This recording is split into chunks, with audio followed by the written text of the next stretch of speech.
Hi, this is Larry Bauer, Chief Executive Officer of the Family Medicine Education Consortium, and I'm pleased tonight to be introducing two speakers who are going to lead a presentation on gun violence as a public health issue. And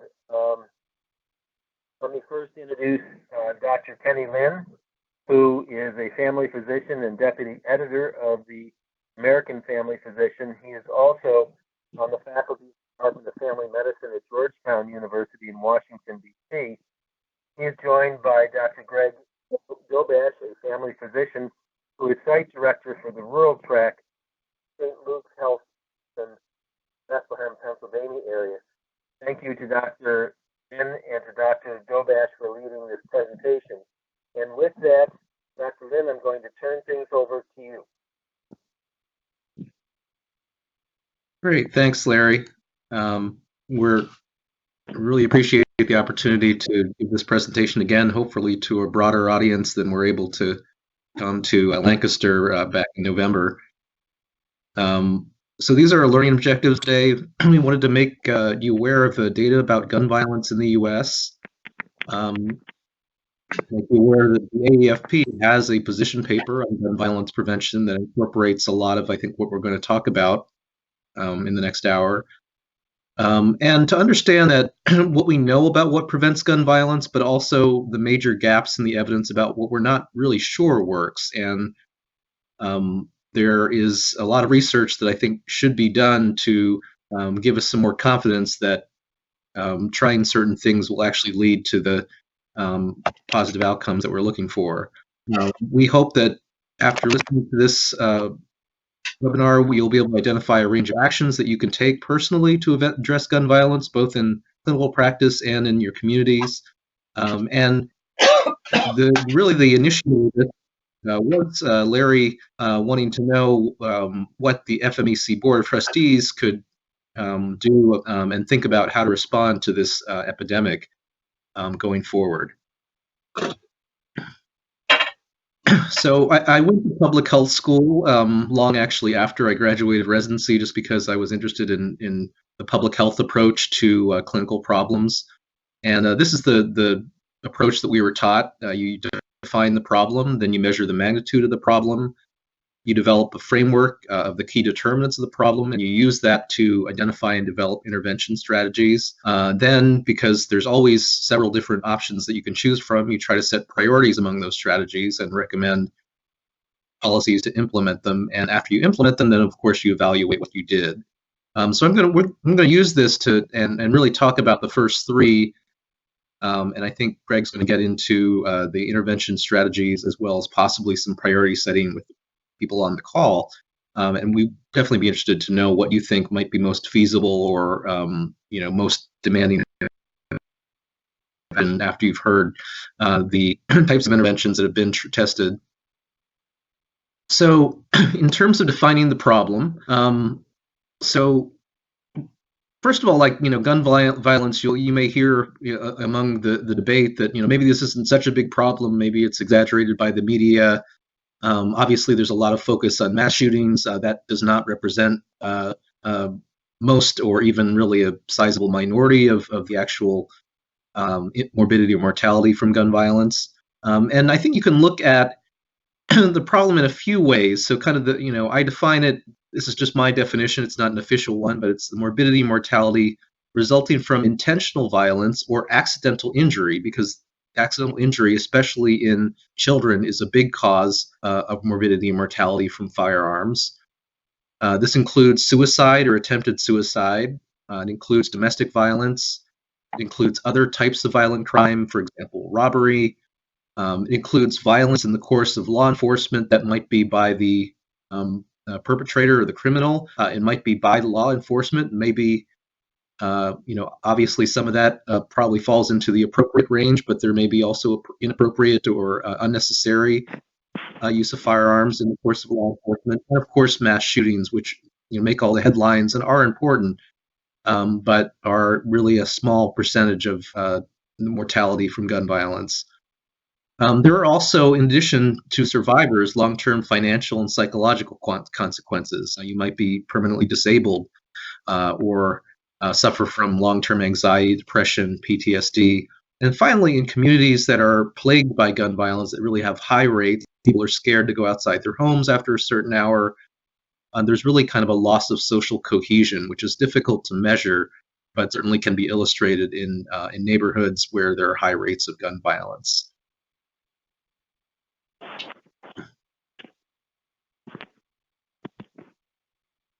So then let's, having defined the problem, move on to try to measure the magnitude of the problem.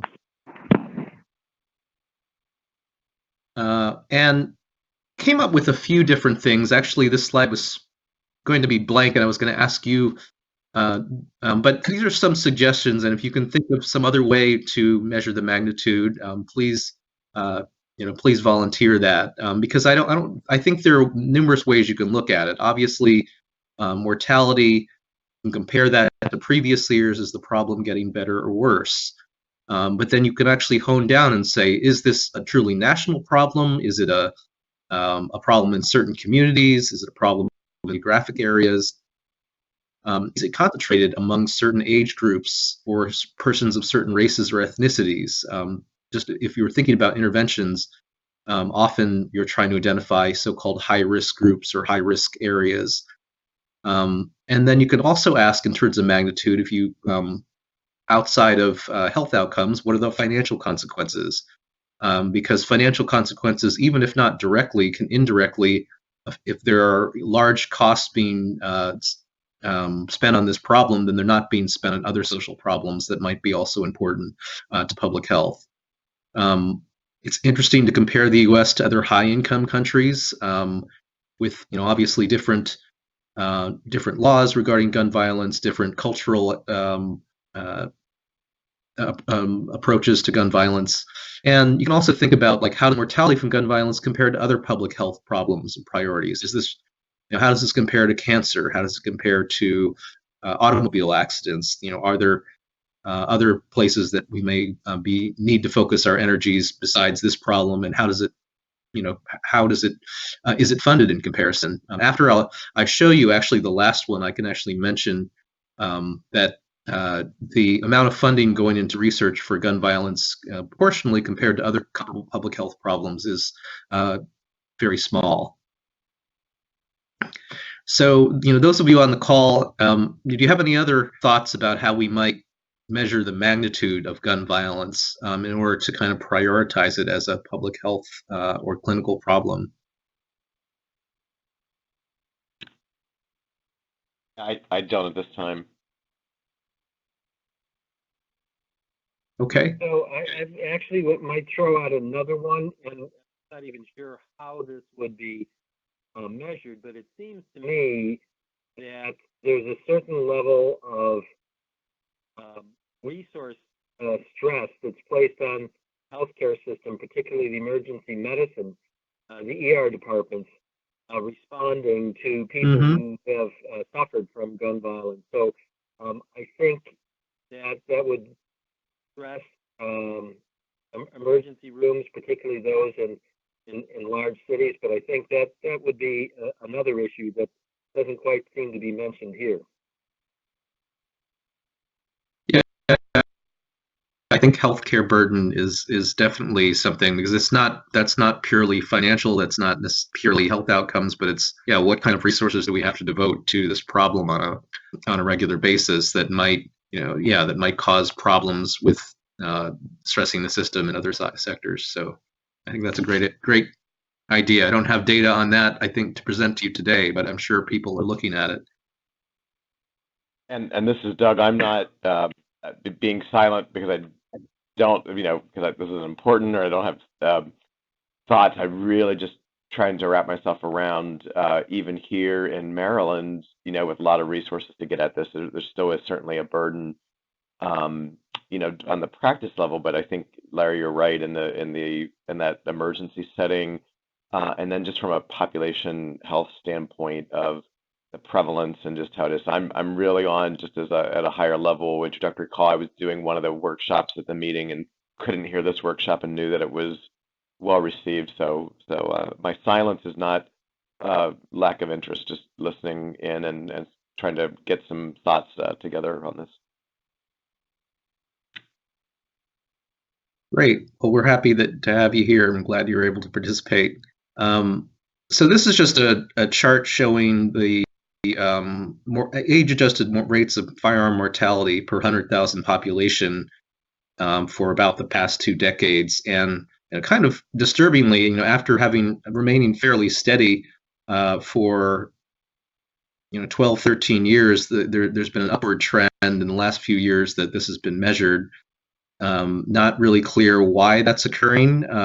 And I'll show you the per country comparisons. Actually, the baseline rate is also very compared to worldwide, but just looking at America versus itself 5 or 10 years ago, it seems to be going in the wrong direction. Of course, we're the United States is not a monolithic country, and although overall firearm mortality rates are going up overall, there have been some successes in a few states. You can see from this chart that a few states, particularly California and New York, have actually seen a significant decline in firearm mortality rates in the last 2 decades, and a few other states have also seen smaller declines. Although most of the country, especially kind of a big swath of states in the Midwest, has and to some degree the South has seen increases from 5 to more than 20% by state. And this is interesting because you can actually, and researchers are doing this, kind of look state by state and say, what are these states doing or not doing? In addition to laws that may have made it more difficult to purchase a firearm, or more difficult, I should say, for someone who's likely to misuse a firearm to get a firearm. Some states have also passed laws that may have made it easier for someone to access a firearm that you don't necessarily want to access. Somebody with a criminal record, or is some mental condition or something where most people would say that person shouldn't really get one. So that's something to keep in mind. Looking at the state breakdown.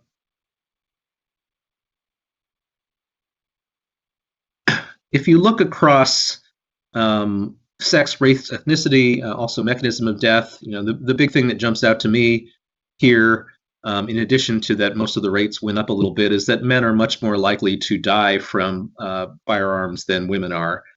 You can see some differences across race and ethnicity, and suicide and homicide are actually fairly similar kind of in the mechanism of death. So you're looking both at different approaches probably for suicide and homicide to some degree. Although there are some approaches, like in terms of access to firearms, that would be similar. Obviously with suicide, you're dealing potentially with other mental health issues, where homicide, it might be a different type of intervention that might be effective. Then when you look across all ages, and this actually surprised me when I look at this chart, because I tend to think of firearm mortality occurring primarily in young people, people under the age of 30, and particularly between 15 and 30. And you can see that the rates are high there, but they don't really ever go down. That if you go across the age groups, like they go down a little bit, but then there's another peak once you get to 75 to 84 and 5 or more. There's never really a point where mortality kind of falls off precipitously after a certain age, as one might expect. And then this is a different way of looking at the data. This is as a percentage of all deaths. So you can see that in people would make sense. The major causes of death, of firearm mortality, either homicide or suicide, makes up to almost a quarter of all deaths between 15 and 24, and then starts going down and down and down. And then, of course, as you get older and older, there are other causes of death that have drowned out mortality. So from looking at absolute numbers, where the numbers are very similar, and looking at in this graph, you can identify, yes, that in younger people, this is a bigger contributor to mortality. And particularly in the youngest, like under 14, unintentional shootings become a significant cause of mortality.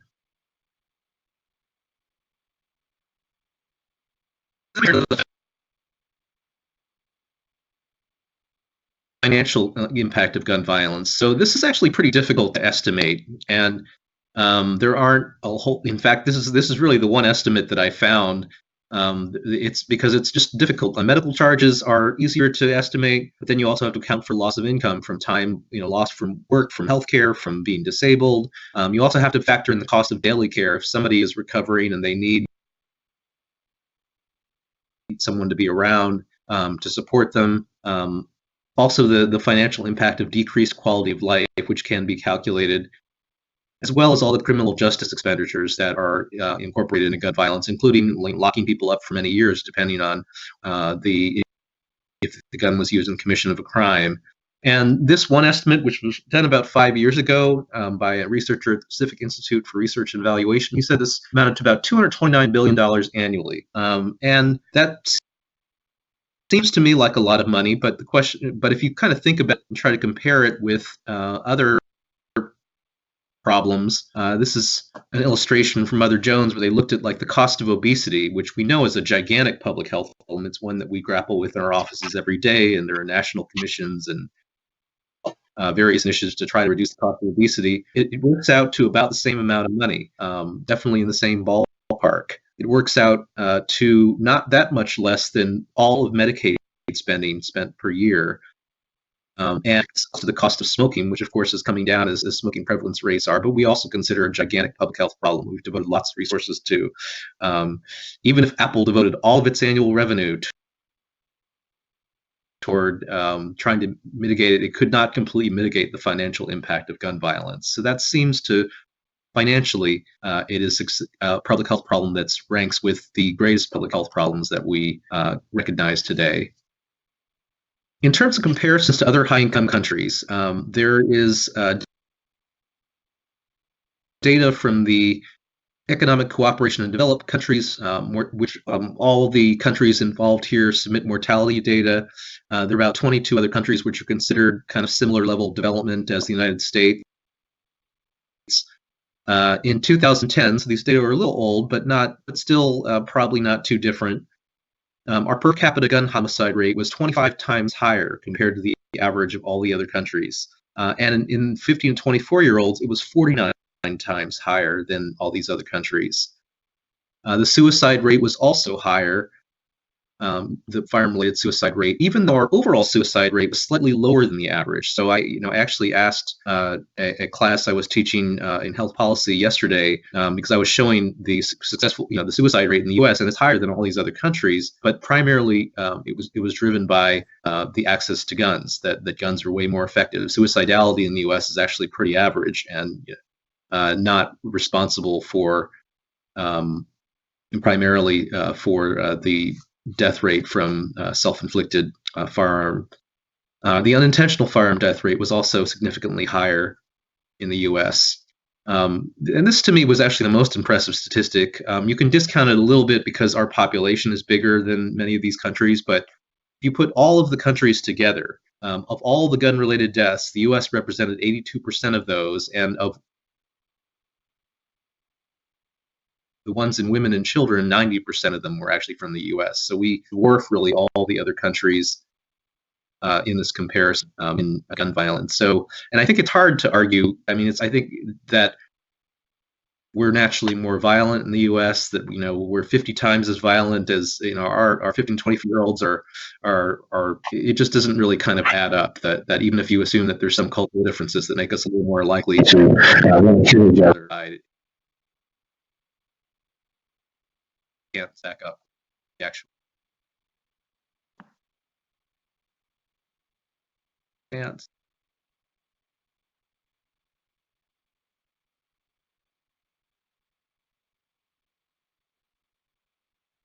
Oops, we're losing you. Okay. And then I have comparisons. Can you hear me? Yeah. Sorry, I think my internet might be. So now this is comparisons to other major public health problems. So if you're interested to know, just purely based on mortality, the number of people who died from gun violence in every year is greater than the number of people who die in traffic accidents. It's just a little bit less than the number of women who died of breast cancer, and it's far greater than actually the number of men who died from prostate cancer. I think about how often I still have to mention prostate cancer screening at visits for men of a certain age, and how less often I probably mention gun violence or gun safety. It doesn't proportionally really add up. And in addition, this is really not excluding people who were injured by firearms. Like, one of the impressive accomplishments of trauma and of emergency medicine in the last few decades is that we're able to save a lot of people who otherwise would have died previously from gun injuries due to advances that are made on the battlefield in military medicine. So, if the same amount of shootings occurred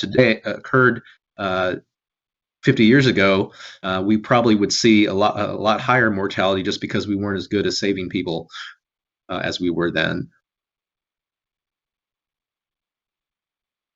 So if you look particularly at children aged 10 to 14 and compare motor vehicle traffic injury fatalities, you can see that this actually dwarfed the number of kids who were either killed by suicide or homicide in 1999. But then that rate has gone down and down and down. There have been changes in traffic laws. There have been changes in car seat laws. I think some of what Greg is going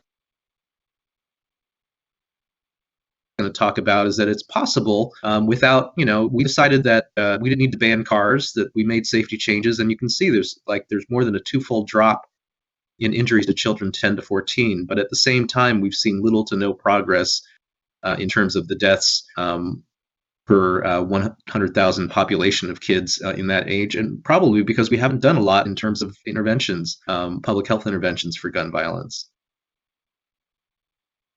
So now, finally, I'm going to talk a little bit about conceptual framework. I don't have a full conceptual framework, but I wanted to talk a little bit about the AAFP policies and some efforts that have been made to try to unify the medical community around the key determinants to address for gun violence. So the AAFP has a position paper on gun violence prevention that you can go to at that web link. These are kind of the major points there that coalesced around that gun violence is indeed, based on the data that I showed you and additional data, a national public health epidemic. And it should be considered a public health issue and talked about as such, and we shouldn't spend as much time and ink and as we do debating it as a partisan issue. Family physicians can improve the safety and well-being of patients by working to prevent gun violence. And the AAFP supports public funding of research to reduce morbidity and mortality while respecting the constitutional right to bear arms. And speaking of the right to bear arms, so I don't know if any other people on the call who weren't at the webinar before recognize these pictures here, what they represent. They represent a real life event or two real life events that occurred 240 some years ago.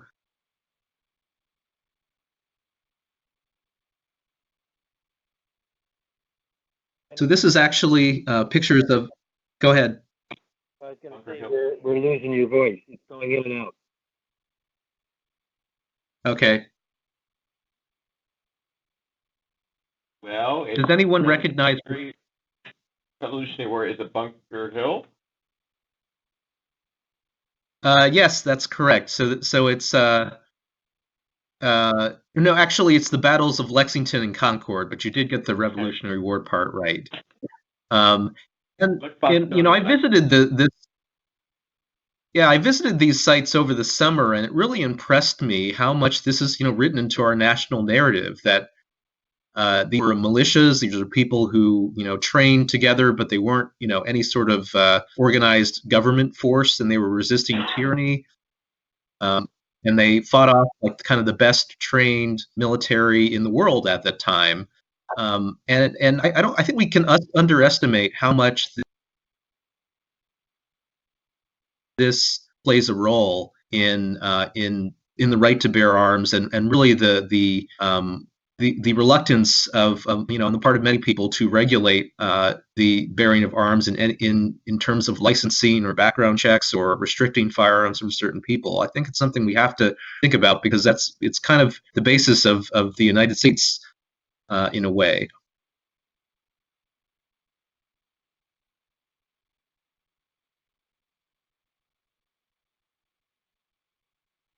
We're not able to hear you. So this,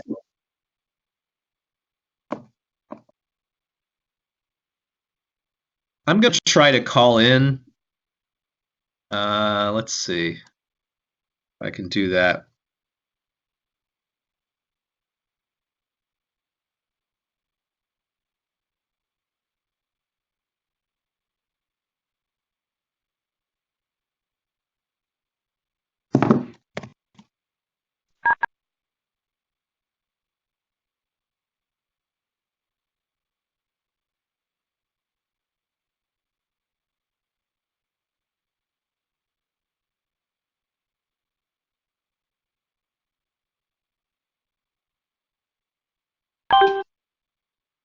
Okay, so now I'm calling in. Can you guys hear me? Yes. Much better. Okay. So I just have a few more slides before I turn it over to Greg. So this illustration is actually the result of a consensus conference that was convened by a group of trauma surgeons. And this was actually a group of trauma surgeons who owned firearms. So they were all firearm owners, and they wanted to kind of push back against the narrative that firearm owners are against responsibility of firearm use. In fact, many firearm owners are very vocal about the need to be responsible and to be safe with this right to bear arms. So they said, like, kind of there are two opposing narratives that are out there. Kind of there's the firearm and violence narrative showing that people believing that firearms are generally harmful, unnecessary, they decrease personal liberty. And then on the opposing side, you've got the freedom narrative, where people believe that firearms are generally beneficial, they're necessary, they're protected, they're an emblem of freedom. And they felt that these two sides can come together in a common American narrative of liberty protected by the Constitution. And they significantly can work to reduce death and disability by addressing the underlying cause of violence and to make firearm ownership as safe as possible, rather than trying to attack firearm ownership or the motivations of the people who own firearms. And so they came together, and they also convened a larger medical summit on firearm injury prevention that the AAFP participated in about a year ago.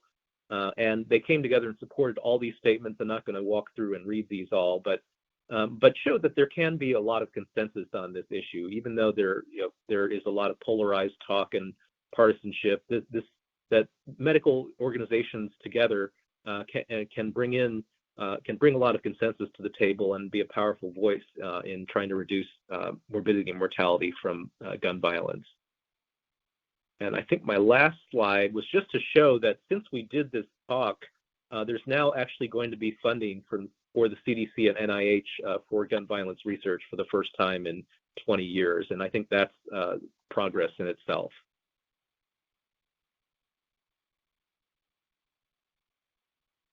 All right. So it is now time for the intervention and prevention strategies part of our presentation.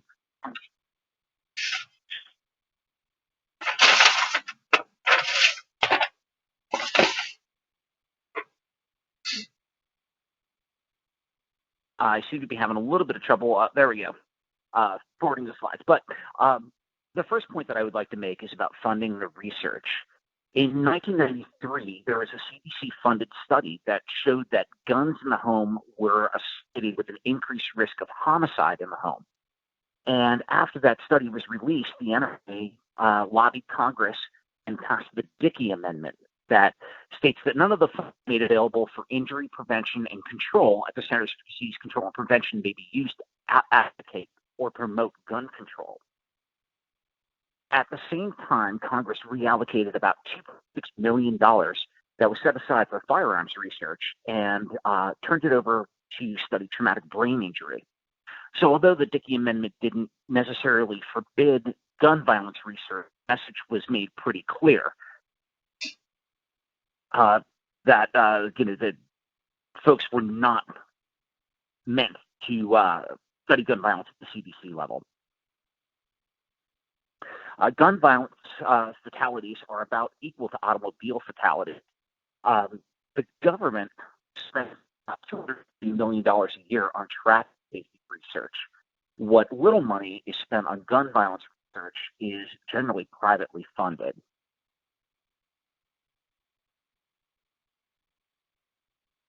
Sorry, I advanced quickly.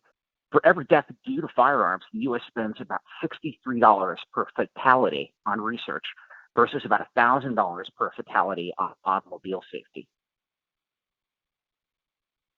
Two more interesting things that I wanted to point out. Gun violence kills about the same amount of people every year as sepsis, but funding for gun violence rather, is about 0.7% of that given to sepsis. Also in 2016, the CDC allocated about $6 million to study prion disease, which only affects about 300 people yearly in the U.S.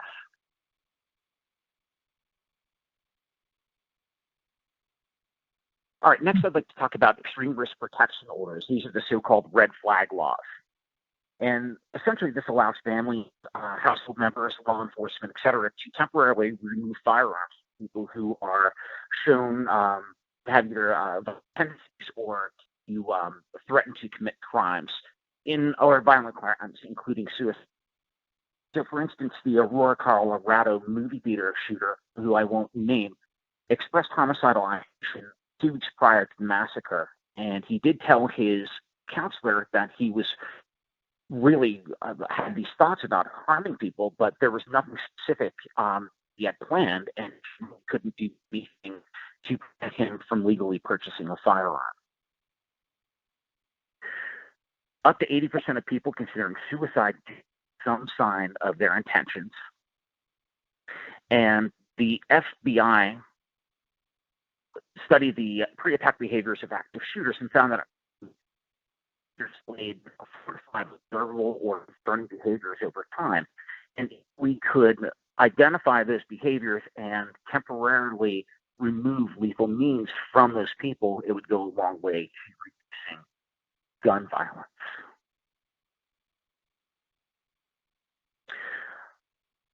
Child access prevention.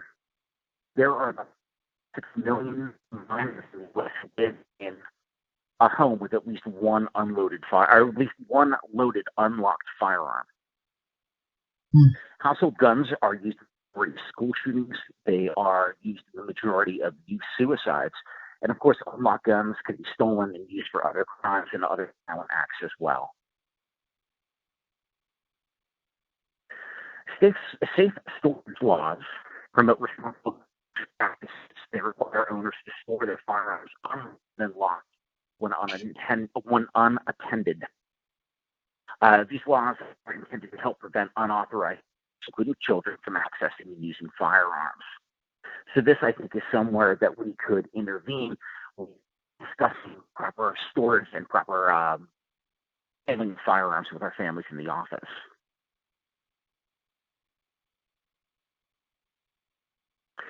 Smart guns are another interesting concept. Essentially, these are personalized firearms that can only be unlocked and used by the owner or other authorized people. There have been a number of issues in bringing personalized firearms to market, however. A lot of it involves what happens when someone is nervous and sweating, and it's very difficult to have technology that reads a fingerprint. Also in the cold, or if someone's hands are dirty, if they're out in the woods hunting or something along those, they found it very difficult to make the technology work, kind of like something you could have with your iPhone if it's wet or there's something else going on. Universal background checks are important, and this means for all sales, public and private. If I owned an AR-15, I could privately sell it to any adult in Pennsylvania without a background check. The other problem with background checks is that the FBI uses 3 data banks to search for information in conducting their background checks, and we find that there's often issues with timeliness of reporting or the accuracy of the information that is given. So, although background checks are important, they are not foolproof. If the background check doesn't have enough information the FBI has 3 business days in which to make a determination. If they can't find enough information to say yay or nay, by default, the person is cleared. So even though the person may have a violent background, if they can't find any 3 days, get the weapon in.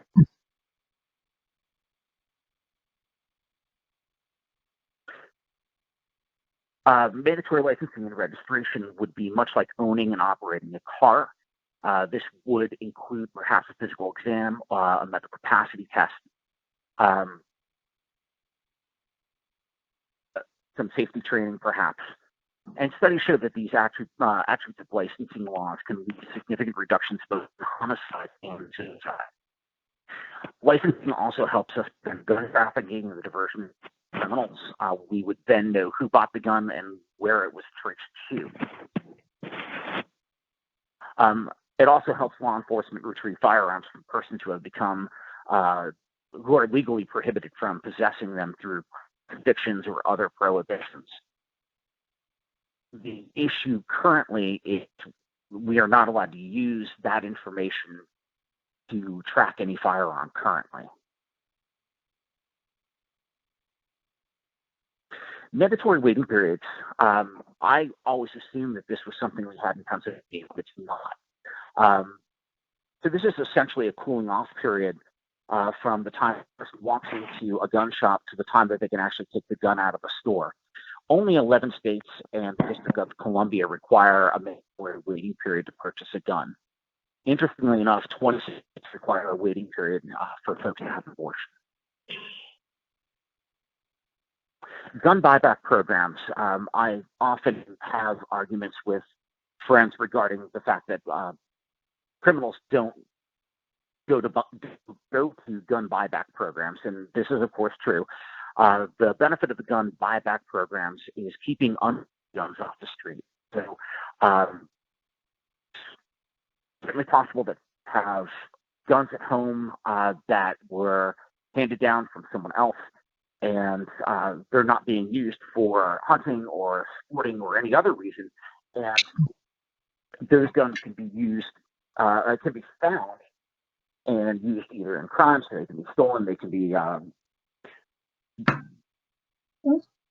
by other children. And gun buyback programs can help by getting those guns out of those people's hands.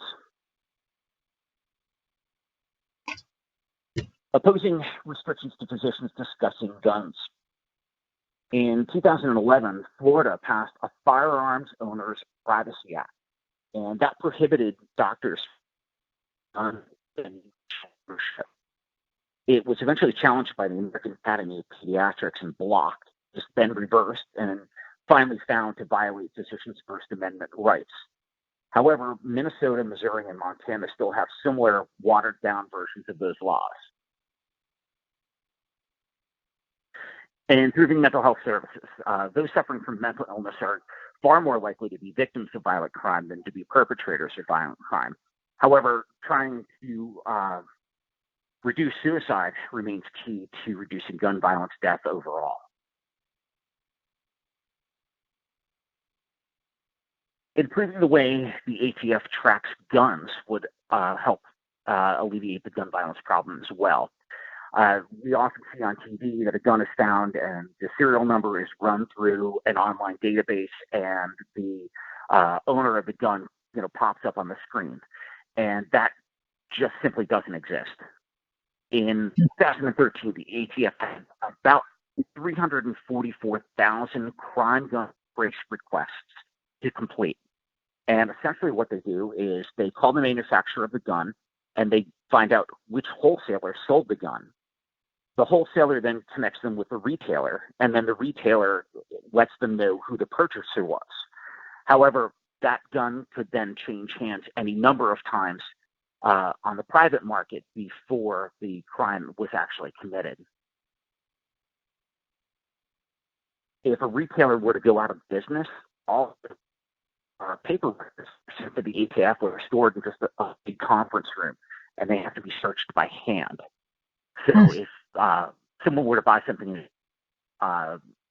many years later, the likelihood of tracking that gun down goes down dramatically. In addition, about 1% of gun stores in America are the source of about 1% of gun crimes. Most of these gun stores are still open, and they are not inspected regularly by federal agents. About a quarter of Chicago's crime guns rather, are sold by only 10 dealers in the general area. The biggest problem with this is called the Tierhart, and that was passed in 2003, and that forbids the ATF from sharing any information about trace guns with the public. So that data that I quoted, about 1% of gun stores in America being the source of 50% of crime guns, rather, is about 20 years old. But we don't have the availability to do any further research unless the ATF does it privately and then posts the data. And I will conclude with that. I'll ask if you have any questions at all.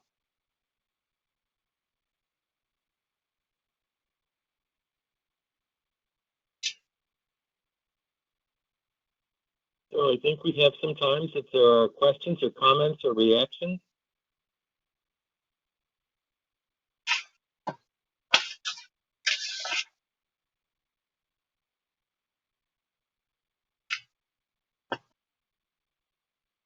So this is Larry, and I'm going to make a couple of comments here based on some conversations that I've had actually with family members. So the intense belief that guns are needed by private individuals, there's a number of people waiting for the revolution, and they believe that if they don't have guns and plenty of guns, they won't be able to participate in the revolution that's coming. And so they're very anti any efforts to track, to identify gun owners, et cetera. And I know that's a small percentage of the population, but they're a very vocal group. I think we've seen them recently in pictures of people who showed up in Virginia to the gun lobbying group. They were all masked. They were in military fatigues, et cetera. But that is a real belief. They think that Bunker Hill experience, the early battles are coming again, and they want to be ready for those. My second comment is I've seen some studies that say when gun owners are asked, why do you own a gun, the number one reason is fear of violence and just overall fear. We are a country that is very, very afraid. I believe I've seen studies that show that our fear level, just in general, is much higher than in some of the other countries that you were referring to, Kenny. So I think that background anxiousness and fearfulness, which interestingly is a little higher, my understanding, in rural areas than it is in city areas, which you'd expect just the opposite. But we're a fearful people, and guns are a way of managing one's fearfulness. So I'm wondering, Kenny or Greg, if you'd want to comment on that? Well, I think that's a great point, Larry. I mean, that we do differ in that it's maybe fear and also kind of distrust of kind of a government that that's part of been part of America. I would say as a student of history, you have to kind of look at like in the maybe in the Revolutionary War, yes, militias could stand up to the British military. But by the time you get to the Civil War, 80 years later, militias could just be swept aside by professional armies, and I imagine that the difference is only pronounced today. Like if for some reason the U.S. Army was unleashed against, and unfortunately we wouldn't stand a chance. But I think that's a hard kind of argument to make because it's a very rational, and it doesn't appeal. It doesn't really get at the kind of the inherent emotion behind that rationale for wanting as many guns as possible.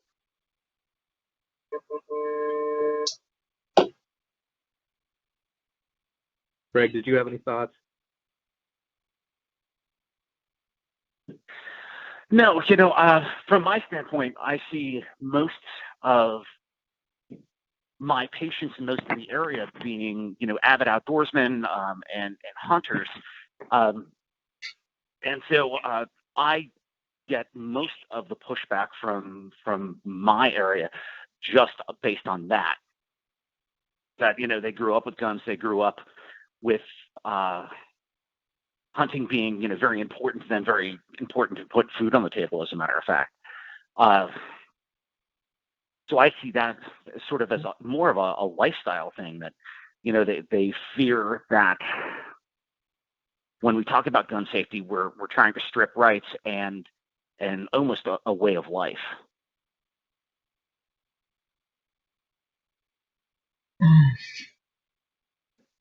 I think that's why it's so important to have people who are gun owners to speak to some of these things. I mean, I think our past AAFP president, John Cullen, who is a gun owner in Alaska and has written a very eloquent editorial for the AAFP about how he grew up around hunting and he owned many different guns and he was in a gun culture, but yet that doesn't mean that he didn't have responsibility or feel or felt that he could ignore the public health crisis that gun violence is.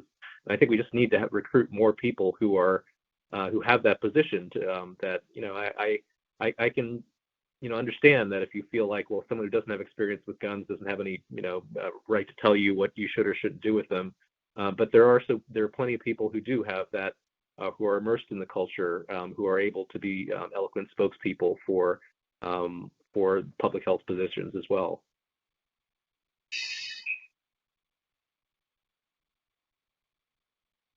So this is Larry again, and I'll make another comment. So I'm part of a group called Better Angels, and the Better Angels are bringing together what they call the Reds and the Blues to talk in a positive and respectful way about their respective positions. And as you can imagine, there's differences around a whole range of issues, from guns to abortion to any number of things. But the Better Angels has developed some techniques that allow the Reds and the Blues to communicate. And what was interesting, we had one of our sessions, we were focused on gun control, and the people who were the Reds, so to speak, their thought was, most of them, I think, were very, very reasonable. They were all very reasonable people. They just had different beliefs. But they argued, actually, that many of the remedies or issues, that responses that they could be had, they felt they couldn't advocate for them, like background checks. They all believed that background checks would be a good idea, as did obviously the Blues, but they felt that they couldn't step forward, even though they were gun owners and believed in it, because of the intense scrutiny and the intensity of the attacks that they would take among their family, friends, and their colleagues. So finding a way to have positive communication about these issues is, I think, one of the biggest challenges facing the country.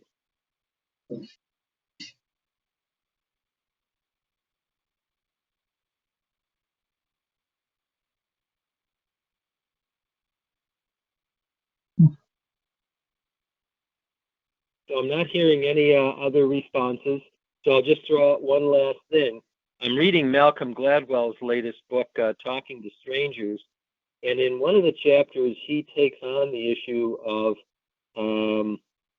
suicide, and he points out that currently firearms are the predominant method, the largest taker of lives by suicide, and the argument is that if the guns weren't available, the people who committed suicide would find some other way, jumping off a bridge, taking drugs, whatever, to take their lives. And he goes to great lengths to disprove that. So as we're looking at gun violence as a public health issue and the mortality issue, if the guns were not as available as they are now, not as easily available, many people who choose suicide in a dark moment would in fact get past that moment if they didn't have easy access to a gun. So I do think that I'm hoping that Malcolm's book will help educate some people. It was certainly valuable to me to learn about the role that guns are playing in suicide. So just throw that out for the group's thought. Yeah, that was I read that book too, as Larry, and that was a really good. And they're showing that suicide's a very situational timing thing. You feel like killing yourself one day, and then you think better of it 2 days later. But if you already have access to a lethal means, then you may not get to 2 days later. And I think that's part of the motivation behind some of these. Waiting for a few days even can make the difference between life or death. Yep. Okay. Any other questions or reactions? None here, but thanks for an excellent talk. Good food for thought. Great. So I want to thank Dr. Lin and Dr. Dobash for their presentation and for sharing this with us. And I thank the others who joined with us this evening. And if you have any thoughts or reactions afterwards, if you want to send an email to Dr. Lin or Dr. Dobash, if you don't have their email address, send it to me and I can forward it. But thank you all for joining this evening.